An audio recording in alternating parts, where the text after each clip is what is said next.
Hi guys, welcome to Mupare Training Academy. So guys, very good morning to all. So இன்னைக்கு நான் படிச்ச தாங்க மாட்டல நம்ம again வந்து English Tamil reasoning and maths இதுக்காக வந்திருக்கோம். ஸோ நிறைய கற்றுக்க போகிறோம் இன்றைக்கும். ஸோ நீங்கள் நல்லபடியாக கவனிச்சுட்டே வந்தீங்கன்னா நிறைய விஷயத்தை தெரிஞ்சுக்க போகிறோம், நிறைய விஷயத்தை கற்றுக்க போகிறோம். இதுதான் நம்மளுடைய ரெகுலர் வீடியோஸ்க்கே அதுதான் பயன்படுது. ஆனால் நம்மளுடைய வியூஸ் குறைஞ்சிக்கிட்டே இருக்கு. நம்ம என்ன பண்ண முடியும்? ஸ்டாப் பண்ணிடலாமா? ஸ்டாப் பண்ணிட்டா எப்படி? அதுவும் வேணான்றீங்க, பார்க்கவும் மாட்டேன்றீங்க. அப்போ எப்படிங்க முடியும்? ஸோ நம்மளால முடிஞ்சதை நாங்கள் கொடுத்துக்கிட்டு இருக்கோம். ஸோ நீங்களும் உங்களுடைய சப்போர்ட்ஸை தொடர்ந்து கொடுத்துக்கிட்டு இருந்தீங்கன்னா கொஞ்சம் எஃபர்ட் எங்களுக்கும் இருக்கும்ல. எங்களுக்கான எஃபர்ட்ஸ் நீங்கள் பார்க்கக்கூடிய அந்த ஒரு வியூஸும் நீங்கள் கொடுக்கக்கூடிய அந்த ஒரு லைக்கும் தான். ஓகேவா? ஸோ மறக்காம லைக் பண்ணிட்டு ஷேர் பண்ணுங்க உங்கள் ஃப்ரெண்ட்ஸ்க்கு. மறக்காம எங்கள் சேனலையும் சப்ஸ்கிரைப் பண்ணி வச்சுக்கோங்க. ஓகேங்களா? ஸோ இணைந்திருங்க. இன்னைக்கு வந்து ஃபர்ஸ்ட் ஆல்ரெடி நம்ம என்ன பார்த்துட்டோம் அப்படின்னா, போன ஒரு வீடியோலையும் 5 டென்ஸ் கொஸ்டின்ஸ் வந்து 5 டிஃப்ரெண்ட் கைண்ட் ஆஃப் டென்சஸ் பார்த்துருந்தோம். இப்பயும் அவங்க கேட்டிருக்காங்க பாருங்க, transform the following sentence into present continuous tense அப்படினு சொல்லிட்டு கேக்குறாங்க. present continuous நான் ஆல்ரெடி போன வீடியோல past continuous பத்திலாம் சொல்லிருந்தேன், perfect tense பத்திலாம் சொல்லிருந்தேன். சோ இங்க கேட்டிருக்கிறது present continuous tense. முதல்ல present continuous tense உடைய ஃபார்ம் பாருங்க. is, am, are இந்த மாதிரி ஏதாவது ஒரு வார்த்தையை போட்டுட்டு அது கூட நம்மளுடைய verb யாரையாவது ஒருத்தரை சேர்த்துட்டு அது கூட ingன்ற வார்த்தையை போட்டீங்கன்னா தான் அது present continuous form. ஓகேவா? ing தான் continuous. சோ நீ ஒரு verb போட்டுட்டு அதை கண்டினியூஸா எடுத்துட்டு வரணும். நான் முன்னாடி இந்த வார்த்தையை போடணும். இந்த am யார் கூட சேருவார்னா ஐக்கு மட்டும் தான் am. is யார் கூட சேருவாங்கன்னா he, she, it. are வந்து they, we, you. ஓகேவா? சோ இந்த மாதிரி வார்த்தைகள் கூட இவங்க எல்லாம் சேருவாங்க. இது பக்கத்துல verb plus is வரும். இங்க வந்து the girl அப்படினு சொல்லிருக்காங்க. சோ the girl அப்படினும் போது she, the girl அப்படினும் போது she. அப்ப she நாலே இங்க is யூஸ் பண்ணிருக்கணும். எல்லா சென்டென்ஸ்லயும் is தான் யூஸ் பண்ணிருக்காங்க. இதுல மட்டும் as யூஸ் பண்ணிருக்காங்க. அப்ப இவரு வர மாட்டார். ஓகேவா? அப்ப the girlனா she க்கு பக்கத்துல is தான் யூஸ் பண்ணிருக்காங்க. சோ பக்கத்துல இருக்கக்கூடிய verb இங்க எல்லாத்துலயுமே sing தான் verb யூஸ் பண்ணிருக்காங்க. singன்ற verb-ஓட யார சேர்த்தா கண்டினியூஸ் ஃபார்ம் ing சேர்க்கணும். அப்ப singing அப்படினு மாறும். இங்க தான இருக்கு அந்த singing. அவ்வளவுதான். சி ஆன்சர், மற்றது ரெண்டும் ஆன்சர் இல்ல. முடிஞ்சிச்சு. the girl is singing beautifully. அப்போ இங்க கொடுத்த the girl sings beautifullyன்றது வந்து present tenseல கொடுத்திருக்காங்க. அத present continuous tense மாத்தும்போது இந்த ஃபார்மட்ல தான் மாத்தணும். am, is, are ஏதாவது ஒரு வார்த்தையை போட்டு அது கூட verb plus ing போட்டீங்கன்னா அது continuous form. So verb plus ing இது ரெண்டுத்துல தான் இருக்கே. அந்த ரெண்டுத்துல எதுன்னு பார்க்கும்போது is இருக்கிறதுனால இவரு, as இருக்கிறதுனால இவர் இல்ல. அவ்வளவுதான். முடிச்சு விட்டு போயிட்டே இருக்கலாம். ஓகேவா? சோ அடுத்த क्वेश्चन, இரண்டாவது question. Transform the following sentence into future continuous. ஓகேவா? கண்டினியூஸ்னாலே கண்டிப்பா என்ன வரணும்? ing verb வரணும். visiting, visiting, visiting, visiting அப்படினு வந்துருச்சு. எல்லாமே ing verb தான் சார் இருக்கு. ஏனா visit அப்படின்றது ஒரு verb. visitன்றது என்னது? ஒரு verb. அந்த verb கூட ing சேர்த்திருக்காங்க. visiting அப்படினு சொல்லிட்டு அந்த verb கூட ing சேர்த்தாலே அது என்னது? கண்டினியூஸ் தான். அப்ப எல்லாத்துலயுமே அது இருக்கே சார். அப்ப நான் எப்படி சார் கண்டுபிடிக்கிறது? வில்லுன்ற வார்த்தையை வச்சு நீங்க கண்டுபிடிக்கலாமே அப்படின்னு சொல்லுவீங்க. நல்ல கவனிங்க, ஒரு ரெண்டு இடத்துல வெறும் வில் இருக்காரு, ரெண்டு இடத்துல வில் பீன்னு இருக்காங்க. அப்போ ஃபியூச்சர் கண்டினியூஸ் டென்ஸ்ல எழுதும் போது வில் கூட யாரை சேர்க்கணும்? பி சேர்க்கணும். வில் கூட யாரை சேர்க்கணும்? பி சேர்க்கணும். வெறும் வில் பிளஸ் வர்ப் போட்டீங்கன்னா அது வெறும் சிம்பிள் ஃபியூச்சர். யாரு? Simple future. இதே will plus be plus verb plus ING போட்டாதான் அது என்னது? Future continuous. Future continuous. அப்ப வில் பில இருக்கிறது தான் யாரோ ஒருத்தர் ஆன்சரா இருக்கணும். சி ஏ கிடையாது. சரி, இது ரெண்டுத்துல யார் சார் ஆன்சர்? எனக்கு கன்ஃபியூஷனா இருக்கு. நீங்க சொன்ன மாதிரி ரெண்டுத்துலயுமே வில் பி வர்ப் ஐஎன்ஜி தானே வருது. அப்படின்னா இந்த லாஸ்ட் வார்த்தையை பாருங்க. இங்க லாஸ்ட் வீக்னு இருக்கா, இங்க என்ன இருக்கு? நெக்ஸ்ட் வீக்னு இருக்கு. ஃபியூச்சர் क्वेश्चनல இருக்கக்கூடிய லாஸ்ட் வீக் அப்படியே வரக்கூடாது. அது ஞாபகம் வச்சுக்கோங்க. ஏன்னா இந்த சென்டென்ஸ் நீ மாத்தணும். I visited the museum last வீக்னு சொல்றாங்க. நான் போன வாரம் மியூசியம் போனேன். இது இறந்த காலம். இத நான் ஃபியூச்சர்ல சொல்லணும். எதிர்காலத்துல சொல்லணும்னா நான் அடுத்த வாரம் மியூசியம் போவேன் அப்படி தான் சொல்லணும். புரியுதா? அப்ப போவேன்றது வேற, போனேன்றது வேற. புரியுதா? அப்ப அடுத்த வாரம் அப்படின்னா நெக்ஸ்ட் வீக். ஓகேவா? அதனால லாஸ்ட் வீக்கும் என்ன ஆகும்? மாறணும். நெக்ஸ்ட் வீக்னு மாறணும். அப்பதான் ஃபியூச்சருக்கு போவோமே. So answer D, Delhi. அடுத்து மூணாவது question. Transform the following sentence into present perfect continuous. present perfect continuous நாலே ஆஸோ ஹாவோ போட்டுட்டு இது கூட பீன் அப்படின்ற ஒரு வார்த்தையை போட்டுட்டு இது கூட வர்பு போட்டுட்டு அது கூட ஐஎன்ஜி சேர்க்கணும். அப்ப வர்பு கூட ஐஎன்ஜி சேர்க்கணும். John has painted the wall. John வந்து பெயிண்ட் பண்ணா வால்னு இருக்காங்க. இது வந்து பெர்ஃபெக்ட் டென்ஸ்ல எழுதிருக்காங்க, பிரசன்ட் பெர்ஃபெக்ட் டென்ஸ். ஏன்னா ஆஸ்ன்ற ஒரு வார்த்தை இருக்கு, பெயிண்டட்னு ஒரு வார்த்தை இருக்கு. அப்போ ஆஸ் பிளஸ் வர்பு 3 நாலே இது என்ன டென்ஸ்ல எழுதிருக்காங்க? பிரசன்ட் பெர்ஃபெக்ட் டென்ஸ்ல எழுதிருக்காங்க. அப்ப பிரசன்ட் பெர்ஃபெக்ட் டென்ஸ்ல எழுதின இந்த ஒரு சென்டென்ஸை நான் என்னவா மாத்தணும்? பிரசன்ட் பெர்ஃபெக்ட் கண்டினியூஸா மாத்தணும். அப்ப கண்டினியூஸ்னா பெயிண்டட் பெயிண்டிங் ஆயிருக்கணும். அப்ப பெயிண்டிங் எங்க இருக்கு? இங்க இருக்கு, இங்க இருக்கு. அப்ப இவங்க ரெண்டு பேருமே இல்ல. So B and C eliminated. Eliminated. பெயிண்டிங்ல இருக்கக்கூடிய ஏதோ ஒண்ணுதான். நான் ஃபார்மட் எழுதி போட்டேன். as have been தான் வரணும், is been லாம் வரக்கூடாது. அப்ப இவனும் இல்ல. அப்ப answer A. John has been painting the wall. John has been painting the wall. புரிஞ்சுச்சா? fourth question. Choose the following sentence which has no error. Error இல்லாத மாதிரி எந்த சென்டென்ஸ் இருக்குன்னு சொல்லிட்டு கேக்குறாங்க. Priya attended music class every Thursday. Priya is attending music class every Thursday. Priya attends music class every Thursday. Priya will attending music class every Thursday. So இந்த மாதிரி ஒரு sentence நமக்கு ப்ரீவியஸ் இயர்ல கூட கேட்டிருக்காங்க. நல்லா ஞாபகம் வச்சுட்டு படிச்சாதான் தெரியும். இந்த எவ்ரி அப்படின்னா ஒவ்வொரு வாரமும் வரக்கூடிய வியாழக்கிழமைகள்ல பிரியா வந்து அவருடைய மியூசிக் கிளாஸ் அட்டெண்ட் பண்ணுவா. இதுதான் இந்த சென்டென்ஸ் சொல்றது நமக்கு. அப்ப ஒவ்வொரு வாரமும் தினசரி நடக்கக்கூடிய ஒரு நிகழ்வு, வாரம் இந்த நிகழ்வு நடக்காம இருக்காது. அப்ப ஒவ்வொரு வாரமும் இது ரெகுலரா நடந்துகிட்டு தான் இருக்கு. அப்படின்னா அந்த ஒரு விஷயத்தை என்ன டென்ஸ்ல தான் எழுதணும்னா சிம்பிள் பிரசன்ட் டென்ஸ்ல தான் எழுதணும். என்ன டென்ஸ்ல எழுதணும்? சிம்பிள் பிரசன்ட் டென்ஸ்ல எழுதணும்.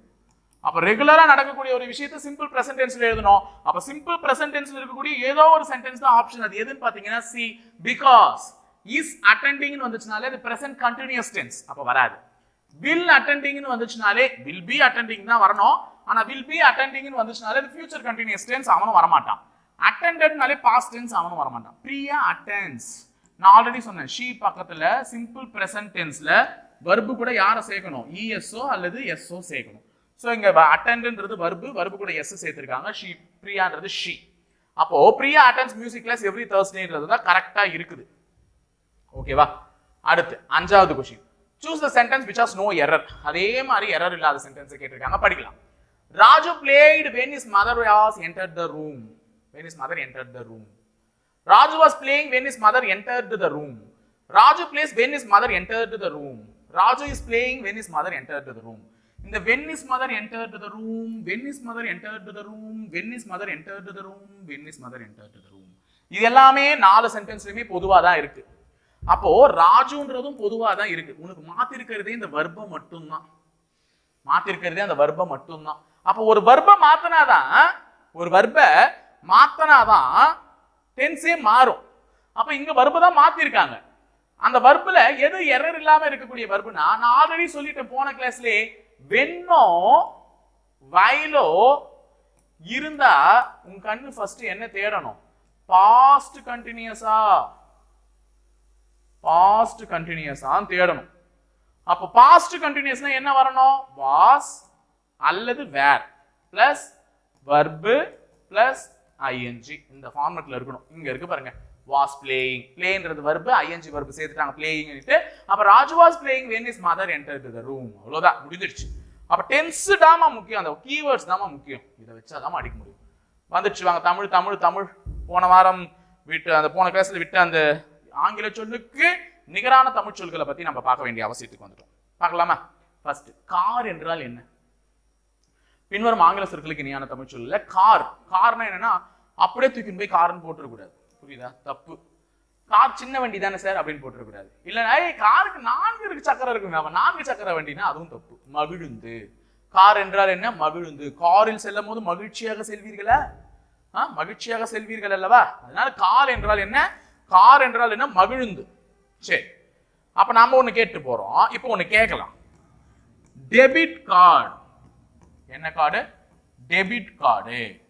இது ஆங்கில சொல். இதற்கு இணையான தமிழ் சொல் என்ன? மறக்காம கமெண்ட் பாக்ஸ்ல கமெண்ட் பண்ணிட்டு போங்க. டெபிட் கார்டு என்ற வார்த்தைக்கு இணையான தமிழ் சொல். அடுத்து என்ன கேட்டிருக்காங்கன்னா ஷெல்டர். ஒரு மனுஷனுக்கு ஷெல்டர் அவசியம். ஷெல்டர், ஃபுட், ஷெல்டர் ரொம்ப ரொம்ப அவசியம். உணவு, உரை, உறைவிடம் அப்படின்னு சொல்லுவாங்க. அப்போ உறைவிடம், ஷெல்டர் என்றால் அவர் தங்கக்கூடிய இடம். அப்ப வீடா சார்னா வீடு இல்லை, எக்ஸாக்டா சொல்லணும்னா புகலிடம். என்னது? புகலிடம். அப்ப ஷெல்டர் என்றால் என்னது? புகலிடம். சரியா? எங்கு நீ சென்று வாழ தகுதியுள்ள இடமா தேர்ந்தெடுக்கிறியோ அது வந்து ஷெல்டர். மிஸ்சீஃப், மிஸ்சீஃப், சீஃப் அப்படின்னா உயரதிகாரியை சொல்லுவாங்க. அதனால ஒரு உயரதிகாரியா இருந்துட போறாரு. சீஃப்னா ரொம்ப பெரியவர்ல, அதனால அவர் ரொம்ப பெருசுன்னு சொல்லிட போறீங்க. கிடையாது, நம்ம வந்து குழப்பத்துக்கு ஆப்ஷன் வச்சிருக்கோம். அப்போ மிஸ் சீஃப், ஒரு சீஃப் பொசிஷன்ல இருக்கக்கூடியவங்க புத்திசாலியா தான் இருக்கணும். யாரு? புத்திசாலியா தான் இருக்கும். அப்ப புத்திசாலியா சார் ஆன்சர்னா அது இல்லை. வாங்க சொல்றேன். ஒரு சீஃப் பொசிஷன், ஒரு உயர் பதவியில் இருக்கக்கூடியவங்க மிகப்பெரிய புத்திசாலியா தான் இருக்கணும். ஆனா முன்னாடி என்ன வார்த்தை போட்டிருக்கேன்? மிஸ்ன்ற ஒரு நெகட்டிவ் வார்த்தை போட்டிருக்கேன். அப்ப நெகட்டிவ் வார்த்தை போட்டா அவன் புத்திசாலியா இருக்கக்கூடாது. என்னவா இருக்கக்கூடாது? புத்திசாலியா இருக்கக்கூடாது. அப்ப என்னன்னா முட்டாள். அப்ப மிஸ்சீஃப் என்றால் என்னது? முட்டாள்தனம். சரியா? முட்டாள்தனம். 9வது கொஸ்டின். ஃபிக்ஷன், ஃபிக்ஷன் நல்லா ஞாபகம் வச்சுக்கோங்க. ஏய், நேற்று என்னடா நடந்துச்சு? உண்மையை சார், நேற்று நான் கார்ல வந்துட்டு இருந்தேன்னா திடீர்னு வந்து பார்த்தீங்கன்னா எதிரில் ஒரு ட்ரெயின் வந்து மோதிடுச்சு. ஓ, காரில் வந்துட்டு இருந்தா எப்படி ட்ரெயின் வரும்? ட்ரெயின் தண்டவாளத்தில் போகும், கார் ரோட்டில் போகுமேனா? சார், ரோடும் தண்டவாளமும் சந்திக்கிற ஒரு பகுதி இருக்குல்ல, அதுதான் அந்த ரயில்வே பிரிட்ஜ். அந்த இடத்துல போயிட்டு இருந்தேன். அப்படியே பிரிட்ஜ் உடஞ்சி கீழே விழுந்துச்சா, ட்ரெயின் அப்படியே வந்து மோதிடுச்சு. இப்படிதான் சார் நடந்துச்சு அப்படின்னு சொல்லுவோம். இதே கற்பனையில கூட கேட்காத ஒரு விஷயம் காலையில நியூஸ் பேப்பர் அலசி ஆராய்ச்சி படிச்சா ஒண்ணுமே பார்க்கலையானா நீங்க படிச்சிருக்க மாட்டீங்க சார் அப்படின்னு சொல்லிட்டு இவன் வாய்க்கு வந்ததெல்லாம் வளருவான். அதுதான் ஃபிக்ஷன், புனை கதை. கதையே கதைன்றதே உருட்டுறது, புனை கதைனா நீ புனையிற கதை. ஓகேவா? அப்போ ஃபிக்ஷன் என்றால் என்னது? புனைந்த கதை. ஓகேவா? தேவையில்லாத கதை. அடுத்தது லென்ஸ். லென்ஸ் இது உங்களுக்கு சொல்லலாமா? படவிழுத்தி, ஆடி, உருப்பெருக்கி, குழலை. ஸோ எல்லாருமே குழி லென்ஸ், குவி லென்ஸ்லாம் படிச்சிருப்பீங்க. அப்போ லென்ஸ் அப்படின்ற ஆங்கில சொல்லுக்கு இணையான தமிழ் சொல் என்ன சொல்றீங்களா? ஆல்ரெடி ஒன்னு கேட்டேன், இப்போ ஒன்னு கேட்டிருக்கேன். ஸோ 2 தான் கேட்டிருக்கேன். மறக்காம சொல்லிடுங்க கமெண்ட் பாக்ஸ்ல என்னன்ட்டு. லென்ஸுக்கு உங்களுக்கே ஆப்ஷன் 10வது கொஸ்டினா இருக்கிறது, அதை விட்டுறேன். ஓகேவா? அடுத்து 11வது கொஸ்டின் கணக்கு வந்திருக்குது. If 30 laborers walking 5 hours a day can make a road of 300 meters long in 32 days, how long will take 20 laborers to make the road 100 meters long working 8 hours a day? 30 மனிதர்கள் 5 மணி நேரம் வேலை செய்து 300 metre சாலையை 32 நாட்களில் செய்கின்றனர் எனில் 20 மனிதர்கள் 100 metre சாலையை 8 மணி நேரம் வேலை செய்தால் எத்தனை நாட்களில் முடிப்பார்கள்? இது ஒரு நல்ல கேள்வி. டைம் அண்ட் ஒர்க் ஃபார்முலாவே இதுதான்மா. M1 D1 T1 W2 is equal to M2 D2 T2 W1. நல்ல ஞாபகம் வச்சுக்கோங்க. 1 எல்லாம் ஒரு பக்கம், 2 எல்லாம் ஒரு பக்கம். ஆனா அந்த W ல வர 1 2 தான் இடம் மாறிடும். W2 இந்த M1 கூட சேர்ந்துரும், W1 வந்து அந்த M2 கூட சேர்ந்துரும். ஓகேவா? ஒர்க் வேலைனாலே இடம் மாத்திப்பீங்கல்ல, அந்த மாதிரி வேலை மட்டும் தான் இடம் மாறும், மற்றதெல்லாம் அங்கேயே இருக்கும். இதுல Mன்றது ஆட்கள், மென். Mன்றது ஆட்கள், மென். Dன்றது டே, நாள். Tன்றது டைம், நேரம். Wன்றது வேலை, ஒர்க். ஓகேவா? அதுக்கு நேரம் அதை சப்ஸ்டிட்யூட் பண்ண ஆன்சர் வந்துடும். கரெக்டா கணக்கு போட்டீங்கன்னா. இப்போ இதுல எல்லாமே கொடுத்துருக்காங்க. முதல் சென்டென்ஸ் இதுமா. 30 மனிதர்கள் 5 மணி நேரம் வேலை செய்து 300 மீட்டர் சாலையை 32 நாட்களில் செய்துள்ளனர். அப்ப முதல் சென்டென்ஸ்ல கொடுத்ததெல்லாம் 1 டேட்டா, ரெண்டாவது சென்டென்ஸ்ல கொடுத்ததெல்லாம் 2 டேட்டா. ஃபர்ஸ்ட் 1 டேட்டா எழுதுங்க பார்க்கலாம். எத்தனை மனிதர்கள்? 30 மனிதர்கள். ஏன்னா ஆட்களை குறிக்கிறது, மனிதர்கள் தான் இங்க ஆட்கள். 30 மனிதர்கள். அப்ப M1 30. எத்தனை மணி நேரம்? 5 மணி நேரம். அப்ப டைம் 1 எவ்வளோ? 5. எத்தனை மீட்டர் சாலையை? 300 மீட்டர் சாலையை. அப்ப செய்த வேலை W1 எவ்வளோ? 300 மீட்டர். சார் இந்த இடத்துல W2 தானே போட்டிருக்கீங்க, அதை போட்டுருங்கன்னு சொல்ல போறீங்க. ஃபர்ஸ்ட் சென்டென்ஸ்ல கொடுத்ததெல்லாம் 1 தான் எழுதணும். அப்ப W1 உடைய வேல்யூவை அந்த பக்கம் சப்ஸ்டிட்யூட் பண்ணணும், அவ்வளவுதான். அடுத்தது 32 நாட்களில் செய்யறாங்க. அப்ப டே 1 எவ்வளோ? 32. டே 1 எவ்வளோ? டே 1 எவ்வளோ? 32. அப்ப எல்லா டேட்டாவும் கொடுத்துட்டாங்களா? ஏதாச்சும் கொடுக்கலன்னா அவங்கள விட்டுருங்க, ஒன்றும் பிரச்சனை இல்லை. ஃபார்முலா அதுக்கு ஏற்ற மாதிரி சுருக்கலாம். இதுதான் ஒரிஜினல் ஃபார்முலா. இப்போ இவன் T1 கொடுக்கலன்னா T1 பார்க்காது, அவ்வளவுதான் எடுத்துரு. சரி, இப்போ ரெண்டாவது சென்டென்ஸ்ல கொடுத்ததெல்லாம் M2 போட்டு எழுது. எத்தனை மனிதர்கள்? 20 மனிதர்கள். எத்தனை மீட்டர் சாலையை? 100 மீட்டர் சாலையை. எத்தனை மணி நேரத்துல செஞ்சு முடிச்சிருக்காங்க? 8 மணி நேரத்துல. அப்ப டைம் 2 வந்து 8 மணி நேரத்துல செஞ்சா எவ்வளோ நாள்ல செஞ்சு முடிப்பாங்க? ஏதாவது ஒண்ணுத்தை விட்டு அவங்கள தான் கேள்வியா கேட்பாங்க. இப்போ நமக்கு டே 2 கேட்டிருக்காங்க. அப்ப just apply it in the formula. இதை அப்ளை பண்ணுங்க. First M1 30 D1 32 time 1 5 W2 100 is equal to M2 20 D2 தான் கேக்குறாங்க. D2 கேக்குறாங்கமா, அது x ன்னு வெச்சுக்கிறேன். T2 8 W1 அங்க இருக்கு 300. அவ்வளவுதான்மா. அப்ப உனக்கு எது தேவையோ, உனக்கு எது x தான் கண்டுபிடிக்கணும். நான் பாக்கி இருக்கவங்க எல்லாம் இந்த பக்கம் எடுத்துட்டு வந்துடலாம்ல. அப்ப இதே ஸ்டெப்லயே நான் போடுறேன். அங்க இருக்கு 20 8 300. இவங்க எல்லாம் எடுத்துட்டு வந்துட்டேன், அழிச்சிடுறேன். அப்ப எனக்கு x தேவை. x கண்டுபிடிக்கிறதுக்காக இவங்க எல்லாம் அழிச்சிட்டேன். இப்போ இத கணக்கு போடலாமா? இது ஒரு முறை 3 முறை 300. 3 ஆல் அடிச்சா 10 முறை.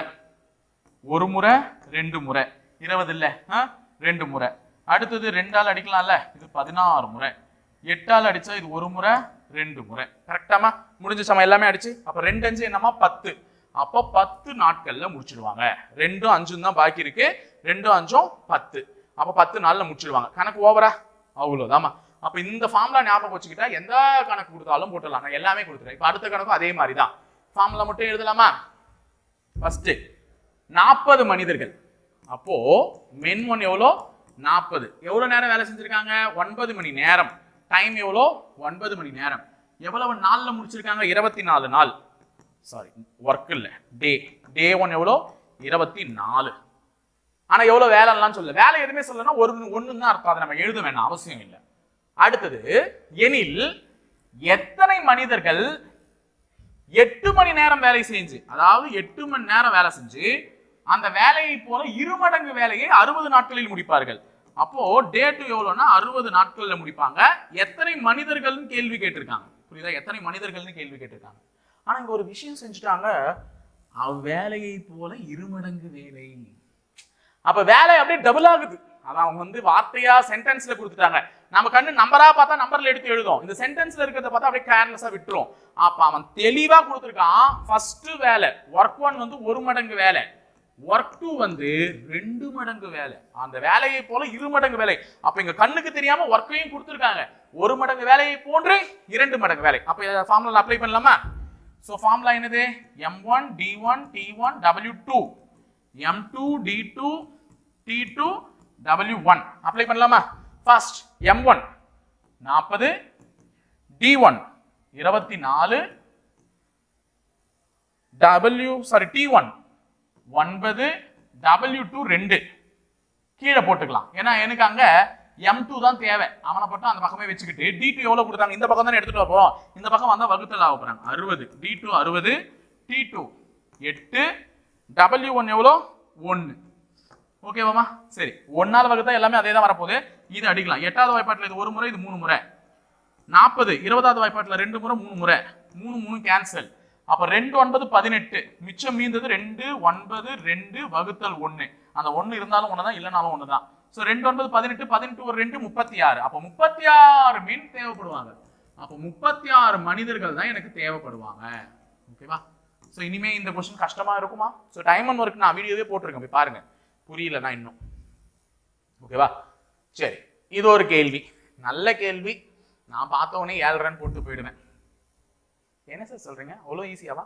ஆமா, எனக்கு இந்த 60% கண்ணுக்கு தெரிஞ்சிச்சுனாலே 7.5. இதுவே இங்க 50% கண்ணுக்கு தெரிஞ்சாலே ஐ திங்க் 10 நாட்கள்னு போட்டு போயிடுவேன் ஆன்சர். ஸோ ரெண்டு டேட்டா கண்டிப்பா நிறைய மாறி மாறி வரும். 60%க்கு 7.5, 50%க்கு 10 நாட்கள். சோ எப்படி போடுறதுன்னு சொல்லி தரேன் பாருங்க. ஏ என்பவர் ஒரு வேலையை 12 நாட்களில் முடிக்கிறார்கள்.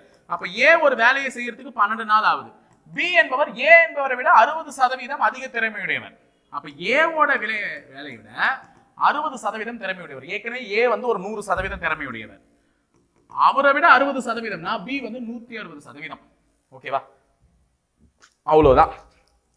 இப்போ ஒண்ணுமே இல்லம்மா, எவ்வளவுன்றதை வச்சு நீ கணக்கு முடிச்சிடலாம். பி அவ்வேலையை முடிக்க எத்தனை நாட்கள் ஆகும்? அப்ப ஏவை விட 60% திறமையுள்ள பி அந்த வேலையை முடிக்கிறதுக்கு எவ்வளவு நாட்கள் ஆகும்ன்றதுதான் கேள்வியே. அப்ப ஏ 12 நாள்ல ஒரு 100% வேலையை முடிச்சிடறான். ஒரு 100 பங்கு வேலை எத்தனை நாள்ல முடிச்சிடறான்? 12 நாள்ல முடிச்சிடறான். அப்ப மேல ஏவை பத்தி எழுதிட்டேன், 12 × 100. பி ஏவை விட 60% திறமையுள்ளவர் இல்ல, அப்ப 100 + 60, அப்போ அதுதான் 160. ஓகேவாமா? சோ கீழே வந்து B னுடைய எஃபிஷியன்சி எழுதுறேன், மேல A வந்து எத்தனை நாள்ல முடிப்பான்றதை எழுதுறேன். அப்ப A வந்து 100 பங்கு வேலையை 12 நாள்ல முடிப்பான், அதனாலதான் பெருக்கல்.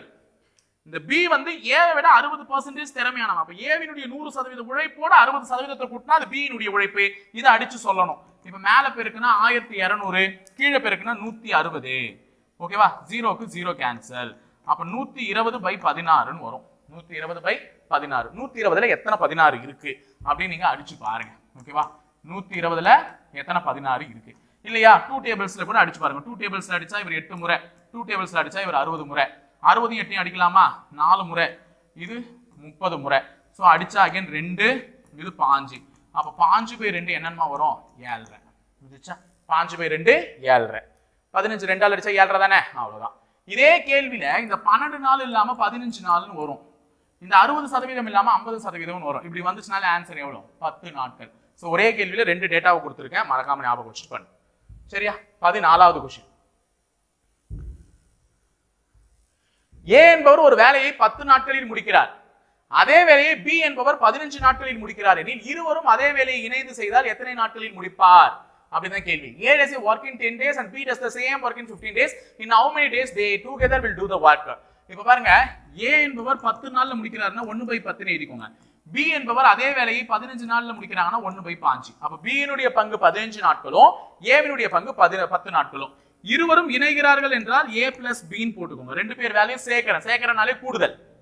இப்ப ரெண்டு நம்பருக்கும் எல்சிஎம் எடுங்க. 10க்கும் 15க்கும் எல்சிஎம் எடுத்தா 30.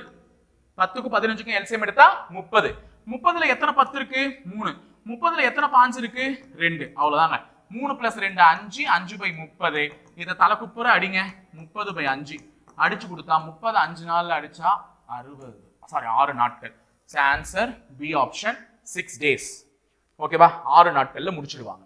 சரியா பச்சா? சரி.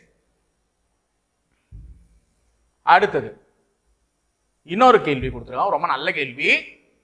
A and B can do a work in 12 days, B and C in 15 days, C and A in 20 days. If A, B, C together, they will complete the work in.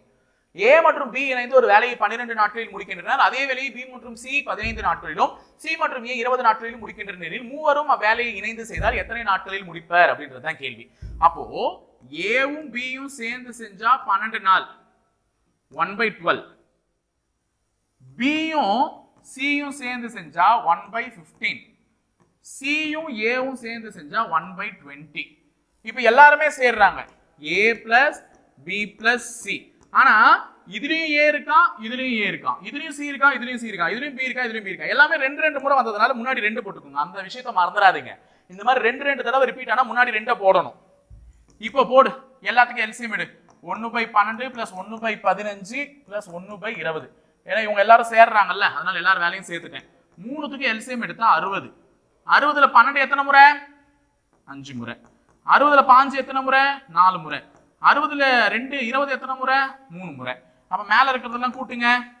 5 + 4 இது அப்படியே இருக்குமா? இந்த பக்கம் 2 இருக்கு, A plus B plus C இருக்கு. ஓகேவா? 5 + 4 9, 9 + 1 3 12/60. ஓகேவா? இப்போ இங்க எழுதுறேன் பாருங்க.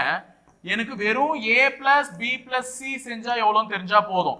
அப்ப இந்த 2 இந்த பக்கம் கொண்டு வரேன். இந்த பக்கம் கொண்டு வந்தா என்ன ஆயிடும்? வகுத்தல். தலைகீழா இருக்கிறதுக்கு திருப்பறதுக்கு முன்னாடியே 2 கீழே கொண்டு வந்துடணும். புரியுதா? இப்ப இவரு அடிச்சா 1 முறை 6 முறை. அப்போ 60/6 அடிச்சு கொடுத்தீங்கன்னா எவ்வளவு வரும்? 10 நாட்கள். சோ 10 நாட்கள். அந்த 2 நீ எடுத்துட்டு வரலன்னா ஆன்சர் 5ன்னு வந்துடும். 2 எடுத்துட்டு வரணும். 2 அந்த பக்கம் எடுத்துட்டு வரலன்னா ஆன்சர் 5 A ஆப்ஷன்லயே இருக்கு. டக்குன்னு போய் விழுந்துடாத, தப்பு பண்ணிடாத. சரியா? ஓகே. இப்போ பிளட் ரிலேஷன் இருக்கா? நம்மளுடைய ரத்த உறவுகளா? A is the sister of B. A என்பவர் யாருடைய சகோதரி? B னுடைய சகோதரி. அப்ப A ன்னு ஒருத்தர் இருக்காங்க, அவங்க யாரோட சகோதரினா B னுடைய சகோதரி, சிஸ்டர். ஆனா B சகோதரனாவும் இருக்கலாம், சகோதரியாவும் இருந்திருக்கலாம், நமக்கு தெரியல. ஆனா A என்பவர் சகோதரி. யாருக்கு சகோதரி? B க்கு சகோதரி. B என்பவர் D உடன் திருமணம் புரிந்துள்ளார். அப்ப B யும் D யும் கல்யாணம் பண்ணி இருக்குதுங்க, ஹஸ்பண்ட் அண்ட் வைஃப். இவங்க 2 பேரும் ஹஸ்பண்ட் அண்ட் வைஃப். B மற்றும் D இருக்கு. G என்ற ஒரு பெண் உள்ளார். இவங்களுக்கு ஒரு குழந்தை, அழகான குழந்தை பிறந்திருக்கு. அதுதான் G. அந்த G என்பவர் ஒரு பெண் குழந்தை, மகள். ஓகேவா? மகள். B என்பவர் G இன் தந்தை. இந்த G னுடைய தந்தை யாரு? பி. அப்ப டி யாரா இருக்கணும்? அம்மா. தெரிஞ்சு போச்சா? அப்ப பி என்பவர் சகோதரன், ஏவுக்கு சகோதரன். பி என்பவர் டி இருக்கு கணவர். பி என்பவர் ஜி இருக்கு அப்பா, தந்தை. ஜி இன் தந்தை எனில் ஜி என்பவர் ஏவிற்கு என்ன உறவு? இந்த ஜி இருக்காங்கல்ல, இந்த ஜி ஏவிற்கு என்ன உறவு இப்படின்னு கேட்டிருக்காங்க. இங்கதான் சார் நான் தப்பாவே பாத்துறேன் அப்படின்னு நிறைய பேர் சொல்றீங்க. எப்பவுமே இந்த பின்னாடி இருக்கிறவன் போய் முன்னாடி இருக்கிறவன் என்ன கூப்பிடுவான், இதுதான் ஞாபகம் வச்சுக்கணும். இவருக்கு என்ன உறவுனா பின்னாடி இருக்கவன் போய் முன்னாடி இருக்கிறவன என்னன்னு கூப்பிடுவான். ஏ போய் ஜி என்னன்னு கூப்பிடும்? அண்ணன் பொண்ணு, அண்ணன் பொண்ணு என்னன்னு கூப்பிடும்? மருமகள். புரியுதா? அண்ணன் பொண்ண மகள்னு கூப்பிட முடியாது. இவன் ஒரு தம்பியா இருந்தா அண்ணன் பொண்ண மகள்னு கூப்பிடலாம். அண்ணன் பொண்ணை வந்து நீசுன்னு தான் கூப்பிடணும், மருமகள். ஏன்னா இவன் ஒரு தங்கச்சி, நம்ம புள்ளன்னு பிறந்துச்சுன்னா அண்ணன் பொண்ணை கட்டி கொடுக்குற உரிமை இருக்கு. ஓகேவா? அதனால மருமகள். அடுத்து இன்னொரு பிளட் ரிலேஷன், சிம்பிளான பிளட் ரிலேஷன் நீங்களே போடலாம். ஏ என்பவர் பி மற்றும் சி இன் தந்தை. அப்ப ஏன்னு ஒரு அப்பா இருக்காரு. யாருக்கு ஒரு அப்பா? பிக்கும் அப்பா, சிக்கும் அப்பா. ஓகேவா? பிக்கும் சிக்கும் அப்பா ஏ. பி என்பவர் ஏவின் மகன். இந்த பி வந்து ஏவோட புள்ள. ஆனால் சி ஏவின் மகன் இல்லை. ஐயோ, இப்பதான் அப்பான்றீங்க, அதுக்குள்ள மகன் இல்லைன்னு சொல்றீங்களா? மகன் இல்ல, யாரு? பொண்ணு. மகன் இல்லை என்றால் மகள். அப்ப சி என்பவர் ஏவின் மகன் இல்லைன்னு சொல்லியிருக்காங்க. நீ உடனே கன்ஃபியூஸ் ஆயிடக்கூடாது. அவங்க அப்பான்னு சொல்றாங்க, அப்ப இவன் இல்லைன்றாங்க, அப்ப யாரா இருக்கலாம்? மகள். புரிஞ்சுக்கோங்க, அது இல்லைன்னா இது. எனில் சி என்பவர் ஏவிற்கு என்ன உறவு? சி என்பவர் ஏவிற்கு என்ன உறவு? மகள். இப்பதான் பார்த்தோமே, டாட்டர். புரிஞ்சுச்சா? அதே தான் கேள்வியா கேட்டிருக்காங்க. புரிஞ்சுச்சா? சரி, அடுத்து 18. இன்னொரு ஒரு பிளட் ரிலேஷன் வந்திருக்கு. பி என்பவர் டி இன் தந்தை. பி என்பவர் யாருடைய தந்தை? டி இனுடைய தந்தை. தந்தையின் போது பிளஸ் போட்டுக்கோங்க, அப்பா. ஓகேவா? பி என்பவர் டி இன் தந்தை. டி என்பவர் எம் இன் மகள். இந்த டி இருக்காங்க பாருங்க, இவங்க மகளாம். யாருக்கு மகள்? எம்முக்கு மகள். மகள். நல்லா ஞாபகம் வச்சுக்கோங்க. இவரோட அப்பா இவங்க, இவங்களோட பொண்ணு இவங்க. அப்ப இவங்க ரெண்டு பேரும் யாரா இருக்கணும்? ஹஸ்பண்ட் அண்ட் ஒய்ஃபா இருக்கணும். ஓகேவா? ஏன்னா இவர் ஹஸ்பண்ட் ஆயிட்டாருன்னா இவர் யாரு? ஒய்ஃப். அப்ப பிஎம் தான் கல்யாணம் பண்ணிட்டு இருக்காங்க. பிஎம் குடும்பமே, பிஎம் குடும்பம். புரியுதா? ஆனா டி யாரு? இவங்க ரெண்டு பேருடைய பொண்ணு. எம் என்பவர் கேவின் மகள். இந்த எம் வந்து யாரோட பொண்ணா? கேவோட பொண்ணா. ஓகேவா? பி என்பவர் கேவிற்கு என்ன உறவு? நல்ல ஞாபகம் வச்சுக்கோங்க. பி என்பவர் கேவிற்கு என்ன உறவு? அப்ப கே போய் பி என்னன்னு கூப்பிடணும்ன்றதுதான் கேள்வி. கே போய் பி என்னன்னு கூப்பிடும்னா தம் பொண்ணை கட்டின புருஷனை என்னன்னு கூப்பிடும்? மருமகன், சன் இன் லா. மருமகன், சன் இன் லா. சரியா? அடுத்தது 18 முடிஞ்சிச்சு. 19. ஏ என்பவர் டி இன் சகோதரன். ஏ என்பவர் யாருடைய சகோதரன்? டி உடைய சகோதரன். அப்ப ஏ என்பவர் டி னுடைய சகோதரன். அப்ப டி சகோதரியா சகோதரனாலாம் தெரியாது, ஆனா டி யோட சகோதரன் ஏ. டி என்பவர் பி இன் தந்தை. இந்த டி என்பவர் யாருடைய தந்தை? பி னுடைய தந்தை. பி மற்றும் சி இருவரும் சகோதரிகள். இந்த பியும் சியும் ரெண்டு பேரும் சிஸ்டர்ஸ், சகோதரிகள். அப்ப இவங்க ரெண்டு பேரோட அப்பா தான் யாரு? டி. ஓகேவா? இவருடைய சகோதரன் யாரு? ஏ. அப்ப இவர் சித்தப்பாவா இருக்கலாம், இல்ல பெரியப்பாவா இருக்கலாம், அந்த பிசிக்கு தெரியல. சரி, அடுத்தது. எனில் சி என்பவர் ஏவிற்கு என்ன உறவு? இந்த சி இருக்காருல, சி ஏவிற்கு என்ன உறவுன்னு கேட்கிறாங்க. அப்ப ஏ போய் சியை என்னன்னு கூப்பிடணும் அப்படின்றது தான் கேள்வி. தன்னோட அண்ணன் பொண்ணு, அண்ணன் பொண்ணு அவனுக்கும் என்னதான்? பொண்ணு தான், மகள். ஓகேவா? தன்னோட அண்ணன் பொண்ணு மகள். ஆக்சுவலா இங்க இடத்துல நீஸ் இங்கிலீஷ்ல மருமகள்னாலும் நீஸ், மகள்னாலும் நீஸ். தமிழ்ல மகள்ன்ற உறவு தான் வரணும். ஏன்னா அண்ணன் பொண்ணு அவனுக்கும் பொண்ணு. Last and final question. அச்சோ, இந்த மாதிரியான ஒரு கொஸ்டினா? சரி, பிளட் ரிலேஷன் எதிர்பார்த்தேன், பிளட் ரிலேஷன் இல்லை. சரி, 5, 5, 10, 30, 120 கொஸ்டின் மார்க் 3600, 25200. நல்ல நம்பர் தெரியுதாமா? இது 25200, இது 3600. இங்க கொஸ்டின் மார்க் வச்சிருக்காங்க. இங்க 120, இங்க 30, இங்க 10, இங்க ரெண்டு இடத்துலயும் 5. ஒரு எண் பாருங்களேன், அதிகரிச்சுட்டே வருது. இங்க பெரிய நம்பரா மாறி நிக்குது. அப்ப பெருக்கல் தான். 5 1ஆல பெருக்குனா 5 இங்க வந்துருச்சு. அந்த 5 2ஆல பெருக்குனா 10 இங்க வந்துருச்சு. இந்த 10 3ஆல பெருக்குனா 30 இங்க வந்துருச்சு. இந்த 30 4ஆல பெருக்குனா 120 இங்க வந்துருச்சு. அப்ப 120 5ஆல பெருக்குனா தானே அங்க வரணும். அப்ப 120 × 5 0 5 0 2 5 10 1 5 5 6. அப்ப 600. ஓகேவா? அப்ப இங்க வர வேண்டிய நம்பர் என்ன? 600. அந்த 600 6ஆல பெருக்குனீங்கன்னா 3600. அந்த 3600 7ஆல பெருக்குனீங்கன்னா 25200 வந்திருக்கும். இப்படிதான் ஒரு எண் வேகமா பெருசாகுதுன்னா கண்டிப்பா பெருக்கல் பயன்பட்டு இருக்கும் கூட்டலை விட. அதை வச்சு லாஜிக்கை பிடிச்சி வேகமா மூவ் ஆயிட்டேன். ஓகேங்களா? ஸோ இவ்வளோ விஷயத்தை இன்னைக்கு பார்த்துருக்கீங்க. ஸோ நிறைய விஷயங்களை இன்னைக்கு தெரிஞ்சுட்டு இருப்பீங்க. நான் படிச்சா தாங்க மாட்டல. ஸோ இதே மாதிரி தொடர்ந்து சப்போர்ட் பண்ணுங்க, நிறைய விஷயத்தை தெரிஞ்சுக்கலாம். இணைந்திருங்கள், தொடர்ந்து பயணிப்போம் முப்படை பயிற்சி மையத்துடன். நன்றி, வணக்கம்.